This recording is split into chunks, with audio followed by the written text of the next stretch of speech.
Welcome to Realistic Fitness on SHUPirates.com. I'm Angelo Gingerelli.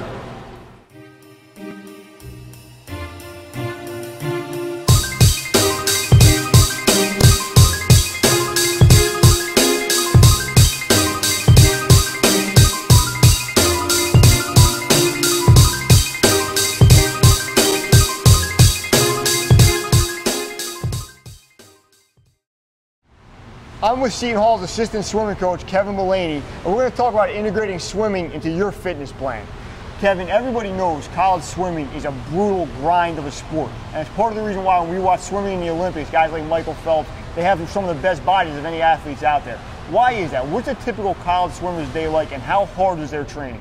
College swimming is very, very difficult, both in terms of the work that you're doing in the water, but also, obviously from a day-to-day standpoint. Here at Seton Hall on the Division I Big East level, what will happen is they'll come in at 5:30 in the morning, 5:45 in the morning.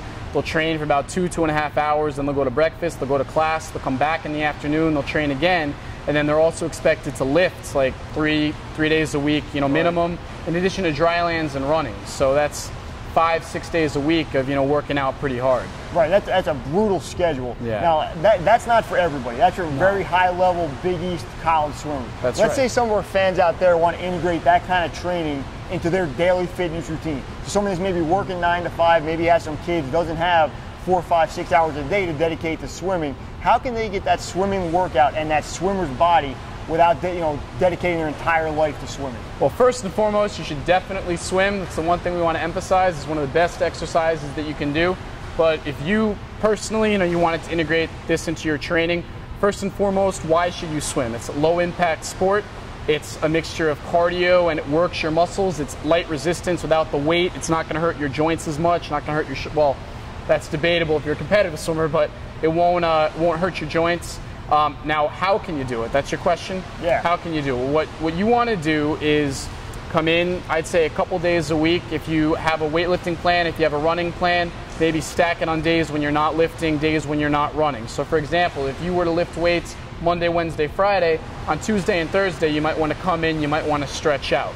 It's also good if you have the time to swim immediately after a weightlifting workout. So it gets your lactic acid out, it stretches out your muscles after compressing them, so maybe lifting heavy and coming in and going to swim for about 10-15 minutes would kind of do the trick. Okay, that sounds great. That's something a lot of our fans can probably work into their daily routines. It definitely should. Another question I had, somebody like myself, I'm a big runner, I lift weights fairly often, I feel like I'm in pretty good shape. Yes. I'm not real good in the pool. Okay. So if I walked into the gym and I said, Kevin, can you help me out, get started integrating some swimming into what I'm already doing, what are some tips for the beginner? Somebody like myself that's not real good in the water yet, how would we get started and get that ball rolling? Okay, well, first and foremost, the number one thing about swimming, and I've coached a lot of older people who have kind of the same trepidations. Call me older? Well, no, I'm not. I'm not calling you older, but I'm saying I feel like a lot of people fear the water. That's the number one problem. A lot of people are nervous about it, and they're too afraid to take that first step and to start working out. So first and foremost, you have to be confident. You have to realize you can do it. You see all these little kids swimming, and if they can do it, you can certainly do it. So you need to come with an open mind, eager to kind of try new things. First thing that you can do, you get in the water, you want to have a good body balance. You want to have your head looking down, your hips up. You want to kind of just get your positioning correct where you're not really killing yourself and straining yourself. If you personally, someone who's obviously in good shape, got to make up for the older comment, someone who's in good shape, you want to integrate it, I'd start small. I do kind of like a pyramid workout. What I would do, maybe start with doing 2 at a time. And that doesn't sound like much, but if you don't swim, 2 at a time is going to kill you. After you get 2 at a time, I do maybe 4, then 8. You build it back up. Once you get to a healthy foundation, then you maybe do some speed work. Do 1 or 2 laps easy, then 1 or 2 laps fast, something like that. All you got to do is kind of be consistent and play with it, and you'll see some results. Real quick, when Kevin's talking about 2 at a time, he means just a simple down and back, right? That's correct. Yeah, it's a 50.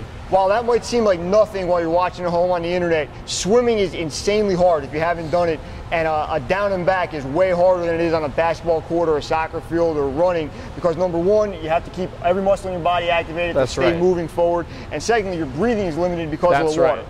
And the breathing that Angelo just touched on, that's the hardest thing for you to learn, because you're going to have to breathe in sync with your arms and in sync with your shoulders, and a lot of people don't really get that. You need your entire upper body to work together. So when I'm looking to turn, I want to move my head with my arm. A lot of people will try to move the arm, then pick up the head, and that's where you get messed up. So again, start small, be confident, be relaxed, and you can definitely see some results with consistency.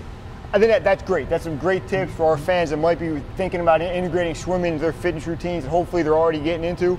But I'm sure they're interested in this too, as I know I am. Yes. What do we have to look forward to this year from Seton Hall swimming on the men's and women's sides, and how are we looking for the 2010-2011 season? Well, we have a lot to look forward to right now. We have our returning Big East champion, Kevin Webster, leading the team, but more importantly than that, with the team effort, is that we have a lot of good recruits coming in. I want to say that we may have the biggest recruiting class here at Seton Hall of solid freshmen. All of them are Big East qualifiers, and in number, I want to say we have something like 16 or 17 freshmen coming in. So we have a lot of young talent, a lot of new talent, and we're building on an already strong foundation. So with that being said, the Big East better watch out. You know, Georgetown, Villanova, you know, we're coming for you guys, and we're going to work our way up. So Notre Dame, Louisville, you guys are next, so be careful.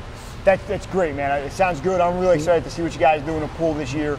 My final question is, yes. What I'm sure everybody's interested in this by now. What's your background? What brought you to Seton Hall and where we are right now in this episode of Realistic Fitness? Sure, great. Well, first thing I'll say is that I absolutely love Seton Hall. Both of my parents went here. They were graduates. They went to the 1989 championship game. We're hoping to get back now with Coach Willard.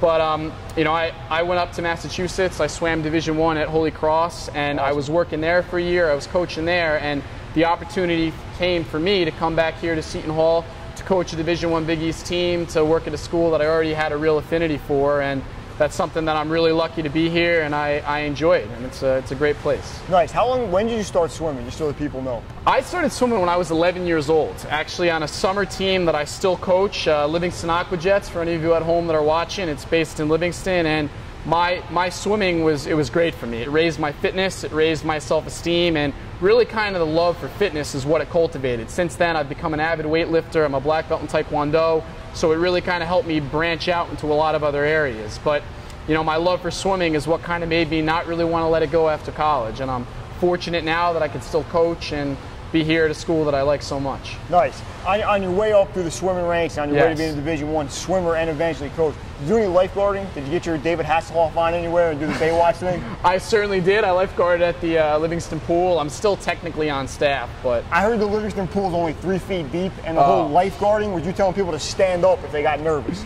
Sounds about right, I guess, right? But now, did you do any lifeguarding? That's the real question. No, I can barely swim. All right, so if I push you in right now, you'll drown? Yeah, I'm out.